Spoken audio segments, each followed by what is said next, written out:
Panther people, what up? Carolina Panthers, dark horse NFC contenders? What's going on? You're watching Panthers Post with Phil Perkins. Well, the dust has settled on the NFL draft. Bryce Young, officially a Carolina Panther. So is Jonathan Mingo and Chandler Zavala and Jamie Robinson and DJ Johnson and a bunch of undrafted free agents. How good could this Carolina Panthers team be? We're going to have a lot of time to talk about that as we await our Bryce Young jerseys to be mailed to our doors before the season. And joining me to talk about the draft, preview this season, talk about how he became a Carolina Panthers fan is Edgar Salmingo Jr. He's based in Los Angeles. He's a father of three. He was formerly the vice president of a powerhouse football school in Southern California, Don Bosco. They faced Mater Day. And who went to Mater Day?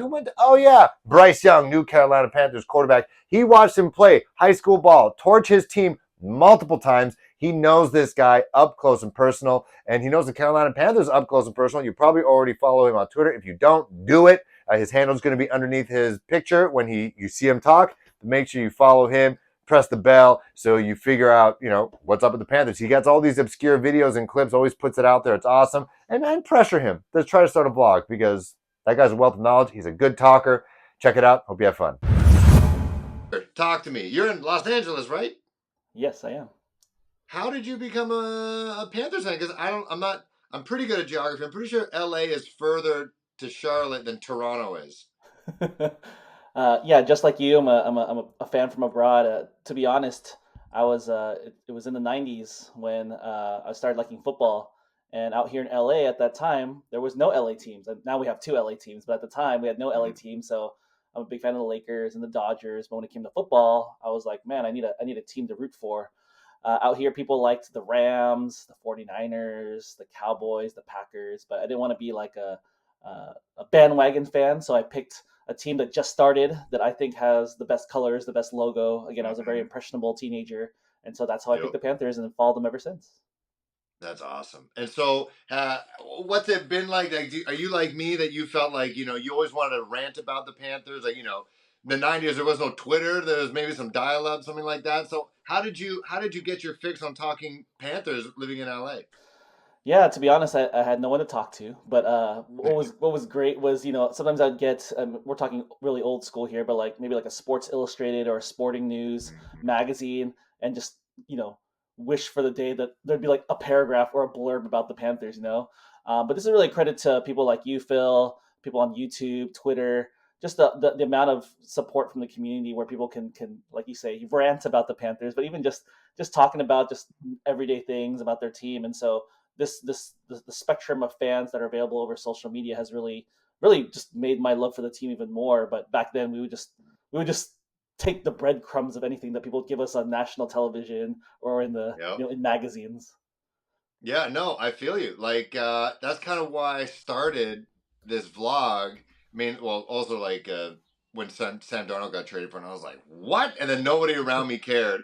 But like being in Toronto, like yeah, everyone's a Bills and Dolphins fan, and even just like I was subscribed to NFL Network, all that stuff. It's rare that they talk about the Panthers unless it's about Cam Newton and injury news and stuff like that.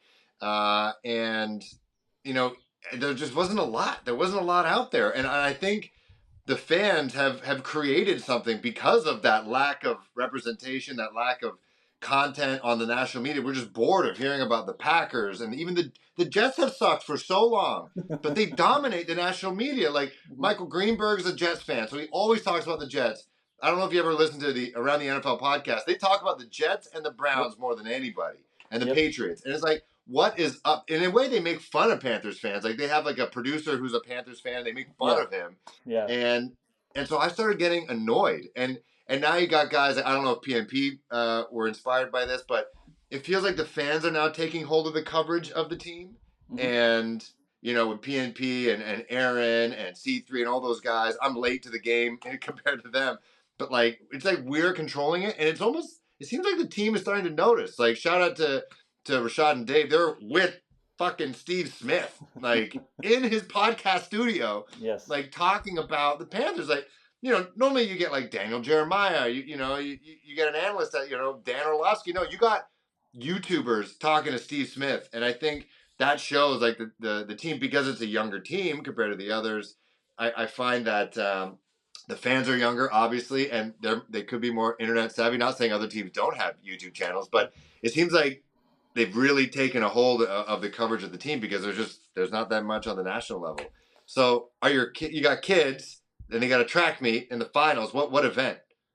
One of them the 4x100 relay. So Wow. it's scary because they depend on each other on a team. So you're like, just don't drop the Oh, baton, just run your fastest, and you're good. So I joined the list of other Panthers personalities on Twitter that live through their kids' yep. athletic accomplishments. I feel you. Yeah, my kid's 2 years old, and like I had him in soccer at like at 2. Now he's like 2.5, Uh-huh. and now like I give him a bat, and I just throw him a ball. I just throw him some socks and like catch it, and just to see.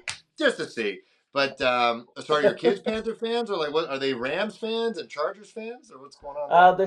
They're still like warming up to the idea of sports as something that they're a fan Mm.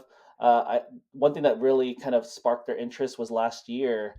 We went to the Arizona game, Cam Newton's first game back from his Oh, hiatus, and I wasn't planning yeah. on going to the game, but I always try to go if they're in the West Coast. I say like, hey, every year if the Panthers on the West Coast, we should try to go to a game. So last year we went to the Rams, but 2 years ago Mm. they were in Arizona, and I said like, this team sucks. There's no they're not even playing their best players. They signed Cam Newton, but the word was like he's not even going to play any. So but we were like, hey, it's a road trip. Let's have fun, and that was the most exciting. I know all the roaring riot people and the Panthers fans were in the stadium. We were on another level for that, and my kids just got to experience that, and that was very fun. Some of us were wearing masks. It's a different world, but Yeah, and then you see that clip over and over again of Cam Newton saying, "I'm back," and then my kids can say, yeah. "Hey, I was there," and that was exciting. So it was a very special moment. That's awesome. So hopefully Yeah. now the Panthers. Okay, first of all, why don't you have a vlog? What's going on? You got a nice background already. It's all fuzzy. You got the merch. Like, why don't you have a vlog? What's going on? We need Yeah, more Asian vloggers for the oh, Panthers. that's right. It's one thing that I've always wanted to do. Being Yeah. a dad of three and having Oh. and a big Yeah. job, like Okay. it's something I would love to do. But I know people like you, Phil, like you mentioned, PNP, C3, all the people who put stuff together. Like they inspire me to just another slice Mm-hmm. of the world, slice of the Panthers world. I appreciate Mm-hmm. everyone's perspectives because everybody can see a news or we're going to talk about the draft. Like everyone has a different mindset. It's not like we're all a group think. We all feel the same way. Mm-hmm. Going back to this earlier in the offseason, right? We were talking about for the longest time Bryce Young versus CJ Stroud. And everybody had a very good perspective of why they like Mm-hmm. this one. It's like, okay, I could see that. And sometimes I go on Panthers on Tap as well. And every time Yep. I walk away, I was like, oh, I didn't realize that. I didn't think about that vantage point that, you being from Toronto, Right. me from LA, them from the Carolinas, like we all could kind of put together kind of a nice tapestry of what we think the Yeah. team could be or why they would do certain moves and things like that.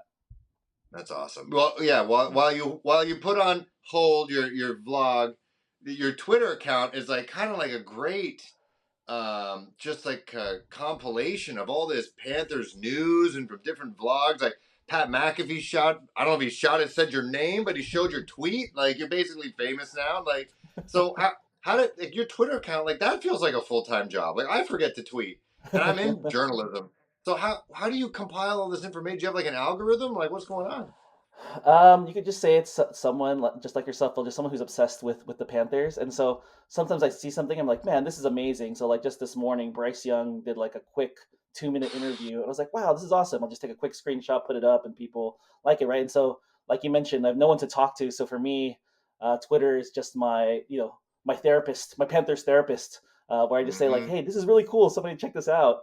And some people picked it up, like you mentioned. This has been a weird off season because talking Yeah. about the S2, talking about CJ Stroud and the Manning passing. For some reason, that took off. That was never my intention. It's just something that I thought, like, hey, I've never seen this before. I thought everyone else should Mm. know, and then people just run with it. So, no algorithm. Did No, I'm not did trying to Pat chase. McAfee ask if they can use your tweet? Did they ask you, or did they No, just use it? no, they just mentioned it. They said like, "Oh, I read this or whatever." They didn't mention my name or anything, but they just mentioned. I was like, "Oh, that's Mm. pretty cool." But I'm not chasing Mm. clout, or I'm not trying to. No. You as a journalist, I'm never going to touch your level of journalism. Is just really a fan that like likes to see things and wants to amplify possibly good things. I know back in the day when things were down, trying to amplify good stories of certain players, Yeah, certain storylines about the team. So it's less about for that sure. and more about just sharing my fandom of my obsession of a football Yeah, team. man.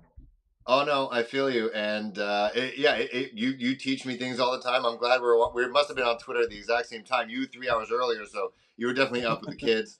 And I was seeing that Bryce Young. I'm gonna put it on the screen to the side, but that Bryce Young walk and talk. So in the business, we call that a walk and talk, and some people cannot talk standing still, and with edits, but he's talking live, walking for 2 minutes straight, like not thinking, just like going at. He doesn't ums and ahs. He's just going with the flow and not tripping over anything and like not making off-color jokes. Like there was no edits. Like he just went, "Hey, I need to go somewhere quickly. I'm gonna go buy a part of the Charlotte Hornets. I need to get in my car. Can we like walk and talk at the same time?" And I was just like, to me, that just like I'm reading so much into this, but it's like the dude always moves in the pocket, always making shit happen. And here he is in an interview, always moving. His mind's always moving. He just seems like that's how he plays his game. Yeah. And that's just, I guarantee, I tweeted this. I was like, I guarantee he asked to walk. I don't even think he wanted to sit down and say, I need to walk and talk. And I'm probably like, okay, Bryce, whatever you say. I honestly feel that way when I saw that video this morning. Yeah, it was awesome. I again, I know we're reading too much into it, but yeah, that's Oh a yeah. talent. I couldn't do that. And Yeah, and no, and and, and flip a football at the same time, right? Like that was crazy too. He didn't drop it, nothing. And shouts to him saying that he can't wait to learn from Andy Dalton. I think I've never heard anyone ever say that watching the NFL. I can't wait to learn from Andy Dalton. I've never heard that before. And the fact that he said that just shows his humility. Like I think he said that on the Cut to It podcast. He hasn't done anything yet. He hasn't done anything yet, and so he knows what he has to do, and he's got to prove he doesn't earn. He's got to have to earn everything that he has. I know he's earned a lot of royalty checks from his jersey. Like, have you bought a jersey yet? I have not. Like some of the fans, when I posted that survey, people were saying, "Hey, I'm going to wait for the limited edition and the Stitch thing." It's like, okay, maybe I'll wait too. But I didn't know there was a very passionate part of our fan base that has very particular requests Oh out of yeah, their jerseys. So it made me pause a little bit. Maybe I'll get a yeah. shirt while I wait for the longer ones. But yeah, I can't wait to. I even that video that you mentioned, I was watching Bryce Young walk in Panthers gear. I was like, man, that looks so cool. It does look cool, It right? looks so Because like, cool. yeah, he's ours, not ours, Yes. but like we pay some of his salary by buying tickets. Like he's our guy for like Yes. hopefully 10 years plus. But yeah, I'm a limited jersey guy as well. Like I have a Chuba Hubbard jersey, game jersey, and like just like the plastic, it just gets in the way of my hands. I don't know. Yeah. I'm soft. I don't know. But okay, let's talk about Bryce. Like, are our expectations too high? Like, do we need to chill out? Like, I already titled this episode like Carolina Panthers semicolon like dark horse NFC contenders. Like, are we too crazy? Because I know the Panthers fans are feeling good, but then I start seeing national media. They're giving our draft C pluses, B minus. Like they're skill. They got a bad roster. I'm like, what are you talking about? This is not a bad roster. Like, how do you feel about Bryce and what he can do year one, assuming he starts maybe right away? Yeah, I mean, I think this is the cautious optimist in me is kind of like to pump the. I'm super excited. Don't get me wrong. Like I would love for Yeah. them to be NFC contenders, go to the Super Bowl year one. Who knows, right? Bryce Young, the first rookie to win a Super Bowl right, as a leading the court. Who knows, right? Right. But obviously, I want to temper expectations. I think about comparing him to other of his contemporaries, right? So the easiest comparison is Cam Newton came in, number one overall, et cetera. But he came in also with a lot of veterans. He came in with a veteran offensive line. That's when they got Jeremy Shockey and Steve Smith and a good defense. And even then, we saw the flashes, but they still finished below 500. I think about someone who matched his wits. That was also a number one pick was Peyton Manning. We're talking about a little bit older, and he came in first year. And well, people think of him as the best processor. Think of him as one of the best quarterbacks. And in his first year, he like led the league in interceptions and had like one of the most. And you say, hey, this is supposed to be the guy with the most processing, and he had the most interceptions, right? And so having some sort of realistic expectations and be pleasantly surprised is always what I've tried to tell fans. Like, hey, expect the worst, and then like if they do well, it's like, whoa, I didn't expect that. But if you expect, Yeah. hey, they're going to be in the Super Bowl this year and they don't reach there, that you're just going to set yourself up for disappointment. But they put in place, and the reason why I thought Bryce Young should be the pick compared to say an Anthony Richardson is because they built this team to win now. Not win now as in like win a Super Bowl, but like they built it with veterans. They put the staff that have that have won Super Bowls. So it's not like, oh, this is going to be a 5-year, the 7-year Matt Rule plan. This is like we have to contend today. We have our time is not we're not going to wait for it. We need to win right now. And so Bryce Young makes the most sense. And so if it's not this year, remember Frank Reich's first press conference, he mentioned that like playoffs are the expectation. So I think that's very reasonable for Panthers fans to expect. Yeah, I think so. I think I said this before. I think I said it this year. I said before the year started, I was like, I think Panthers are going to go to the wild card, and they were like one game away, like one JC Horn broken hand away from I think going to the wild card match and Mm-hmm. playing a Cowboys team who I thought they could have played tough against for sure. But yeah, I think playoffs, and I also worry about the staff is so all star crazy. I think any success that we have this year you got to get as much as you can because I don't know how long Thomas Brown's going to be here. Joe Evero Mm-hmm. is going to be here. Mm-hmm. Jim Caldwell, even though he says he doesn't want to be a head coach, and so yeah, I feel like they got to win. They got to go. I think they're going to do okay. Like obviously the Saints have built some stuff. They have David Derek Carr. Derek Carr. I'm Mm-hmm. stuck in David Carr mode, but they got Derek Carr, who's I don't really trust him that much. Like if I was a Saints fan, Mm-hmm. the Falcons they got the skill position players. That's for Mm-hmm. damn sure. Mm-hmm. But can Ritter get them the ball? And then the Tampa Bay Buccaneers. I just saw way too early 2024 mock draft, and I saw Tampa Bay trading up to get Caleb Williams. So I think we're all just going to write them off basically, and they got the Baker, so they got the Baker curse, and so they're going to get the first overall pick or trade up. But yeah, I don't think any Panther fans being unreasonable to expect good things unless something enormously awful happens to Bryce himself. I don't want to think about it, but the way I compare it is kind of like the Joe Burrow, won a national championship. Processor, not an elite athlete or arm, but he had a bit of a rough year the first year, and then the next year they gave him Jamar Chase, and things turned around quickly. Mm-hmm. And I'm looking at it like that, but that's a tough division. AFC North is a tough division, so I think where the NFC South is and the NFC as a whole, like I think the Panthers can make some noise. So let's move to the other picks because I started seeing these Jonathan Mingo highlights from the Senior Bowl, and I was like, man, because it is a smaller wide receiver draft. Mm-hmm. Was he your favorite non-Bryce Young pick, or who else did you see in the Panthers draft? There's only 4 other players Yeah. that you looked at and be like, I like this person. Yeah, I mean, he was the most. I mean, Scott Federer set us up with unreasonable expectations by saying we're going to expect a sexy draft, and so of the Mm. players, obviously not counting Bryce Young, quarterback, but of the other Yeah, players that they drafted, he was quote unquote the sexiest in the sense he's that the sexiest. he's the one that people should know. He's the one that's going to score Yeah, touchdowns, right? He's the one that like my wife would know or my mom would know, right? Like just right. just by natural like that. I'd be impressed if my wife and my mom would know Chandler Zavala. That'd be cool. But probably That'd be won't. wild. That'd be wild. Probably won't happen. But they're more likely to know his dad, who's the chop champion, but not the offensive Oh guard, for shit! I example. did not know that. That's Yeah, so he cool. he was well known for I guess he beat Bobby Flay and he won chop twice. So yeah, Chef Zavala. You could look it up. Oh, Um, that's awesome. but back to Mingo, I mean, I was in love with Mingo because, like we just talked about earlier, kind of going full circle here. There are some really prominent Panthers fans that are slowly popping and seeping into the mainstream media. One who's Mm-hmm. a good friend and someone I followed for a very long time is Josh Norris from Underdog, and he was the one that Yeah. kind of put the bug in the ear of fans about like, hey, don't sleep on Jonathan Mingo. And he even said way early, he said like, I know it sounds like a reach, but pick 39, like I'm begging the Panthers to do it, right? Steve Smith was a big Mm-hmm. fan. And so you hear fans that are in the know that have done this for many years. Steve Smith knows wide receivers. And so when you look at Yep. Jonathan Mingo, like you mentioned, the Senior Bowl highlights and what he's done, you're like, man, this guy can be really good. As you Mm-hmm. mentioned, this tends to be a wide receiver class that uh, is small and doesn't have that big size, but you can't not look at someone that's 6'2", 220, runs a 4.4, Yeah. and you see the current the current level of wide receivers like an AJ Brown, like a Debo Samuel. Not to say he's going to be those guys, but if Right. anybody can maximize Jonathan Mingo because he has the physical tool set, a Frank Reich, a Thomas Brown, those types of offenses that can feature a bigger Mm-hmm. wide receiver. Even Frank Reich mentioned in the press conference, crossers, yards after Mm-hmm. catch, those types of things you couldn't have asked for, at least in this wide receiver class, a better fit than Jonathan Mingo. Yeah, and yeah, I think everyone's seen the quote now. He could turn a 5-yard hitch into an 80-yard touchdown.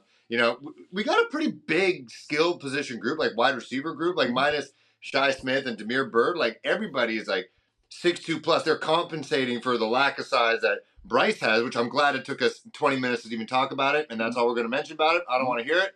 How tall are you, Edgar? I am 5'8" and change. All right. Okay. So I'm 5'10", 5'11" and change, and I think Bryce is better than both of us at football. So fuck it. But I think they're overcompensating with the skill position players. Everyone's 6'2" plus, 6'3" plus, big guys, and I think that's going to be tough to deal with. I think in the fourth quarter, and they got this undrafted free agent, this Cam Run Peoples. He's a big guy. I'm sure you looked into him. He's like 6'2", Yep. 220, big dude out of Appalachia Yep. State. I hope he makes the team because I think he could be a bit of a bruiser guy. Again, a guy you don't want to hit late, late in the season, late in the fourth quarter. I hope he just offers a different dynamic. But yeah, I like Mingo a lot. I said in a previous episode, I hope he makes Terrace Marshall a better wide receiver, like to fire under his ass a little bit.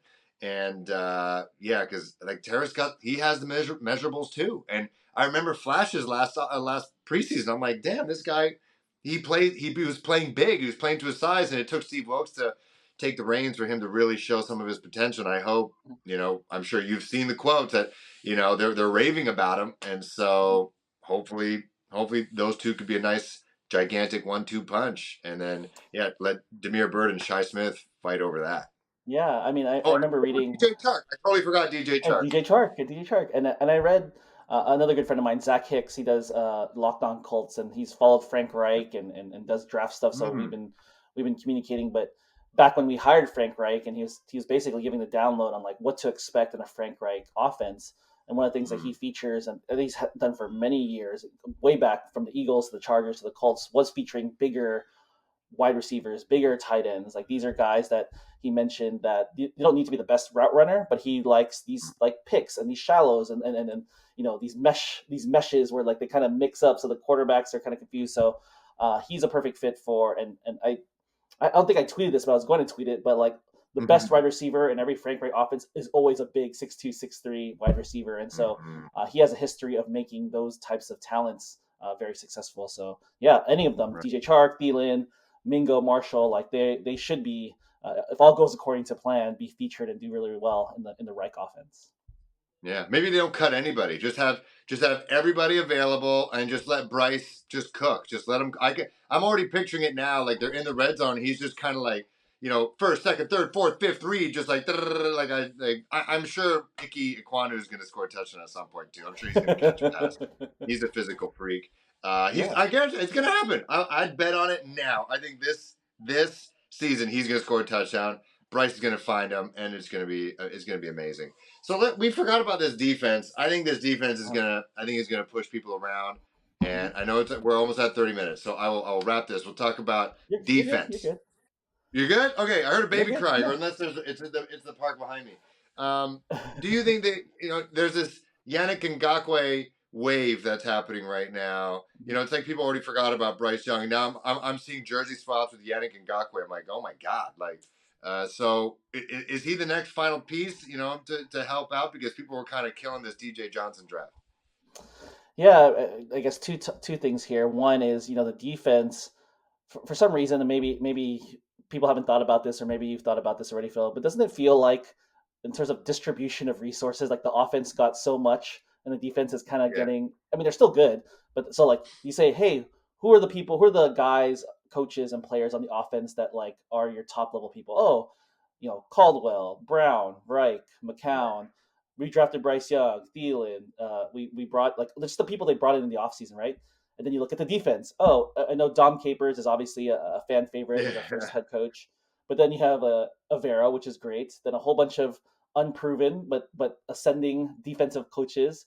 On defense, we right, brought in a Von Bell, mm, an Eric Rowe, a Shy Tuttle, Deshaun right, Williams. So you're kind of mm, like, one side looks like uneven, right? Like one thing's uneven. So right, I would imagine one of the I know Scott Fitterer, general manager Scott Fitterer, went on a lot of media appearances this week after the draft, and he did mention we could use a corner that could do outside and inside. We could use somebody at edge, so someone like Yannick Ngakwe could be in the mix. I know fans like someone like Leonard Floyd, who has familiarity in mm, Avero's defense.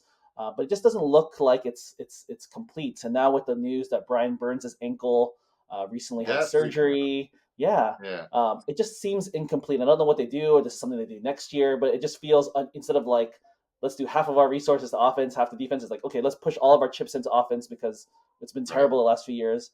And then defense is good enough to keep us in the games, and that's kind of like the perception I get. But I'd be Yeah. glad to be perfectly wrong, and this is still a top 10 dominant defense as well.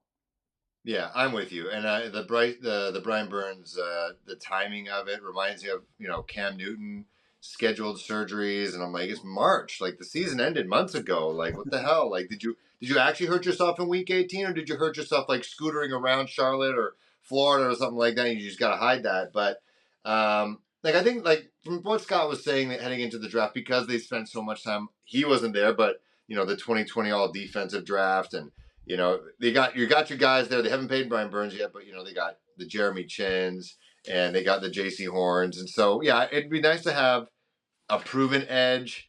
I'm looking at this Rojan Wright guy, the undrafted free agent, is getting a lot of Twitter love right now. Mm-hmm.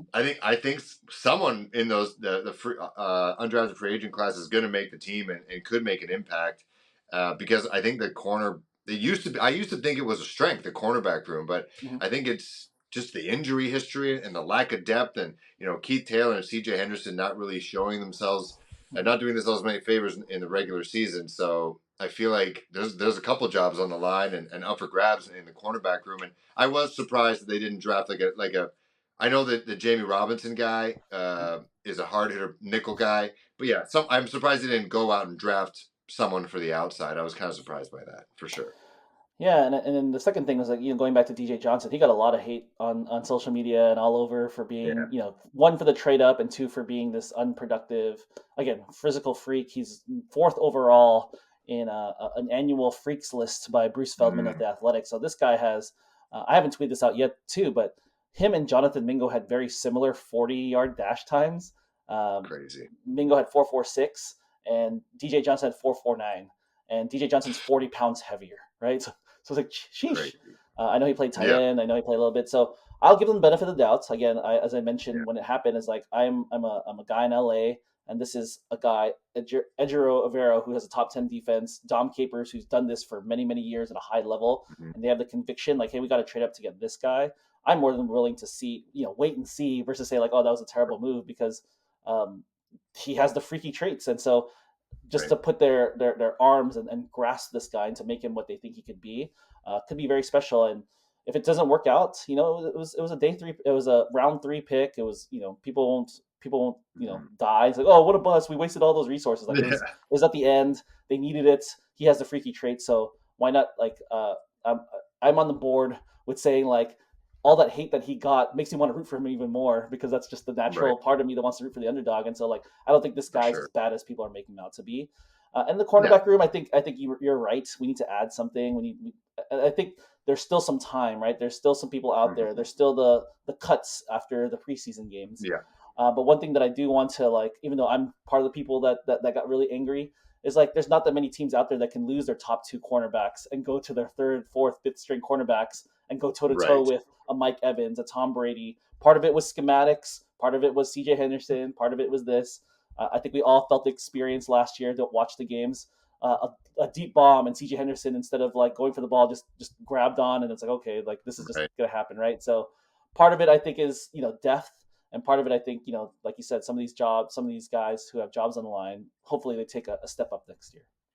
Yeah, for sure. Yeah, oh, I hope for that for sure. And this DJ Johnson guy, I hope that the Panthers just sent a video out of Yatir Gross Matos winning a relay race basically, and he's a guy I'm looking for big things out of him, and hopefully the drafting of another edge gets him a little jacked up because he was part of that 2020 all defensive draft, and he hasn't lived up to expectations. Then he was still a project, and hopefully that lights a fire under his butt. I'm excited to see the Brandon Smith cat out of Penn State last year. Mm-hmm. Speaking of Nittany Lions last year, he's also looks like a physical freak, and I hope he's had a good offseason and develops. I'm excited about that. So yeah, the defense, like I think the defense and offense are almost. I think star wise, the defense is a bit above the offense a bit, but obviously with Bryce Young, it could be a little bit uneven, like we are saying before. But hopefully, Evero puts his hands on all this and it works itself out and it finds themselves balanced and successful. We'll and it, see. and it's exciting because I don't think I've ever witnessed the an instance where the Panthers put all their chips in on the offense. They're like, so we're expecting fireworks, we're expecting the best, Yeah, and we've never seen this before. Like a top yeah. level head coach who's been a quarterback and offensive guru with other offensive gurus with a number one overall pick, like with veteran wide receivers. So how could this is gonna be exciting.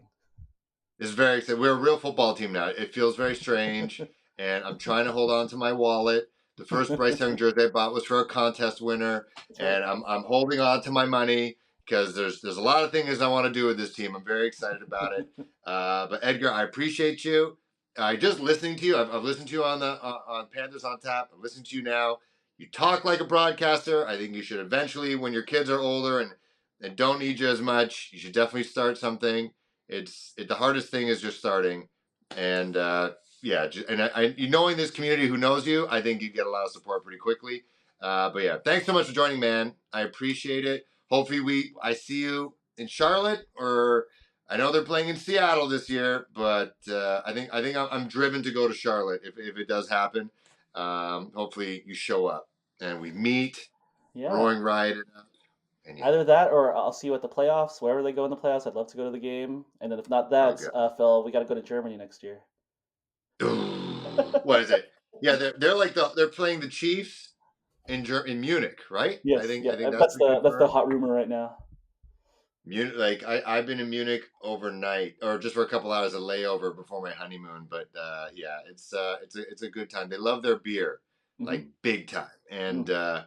yeah, that'd be that. I think that's when the Roaring Riot membership and knowing those people and like hooking that up. I think that's where that comes in handy. But yeah, Munich would be that'd be pretty intense. Try to catch a soccer game as well. There's what they call football. I Yes. call it football. Soccer, but yeah.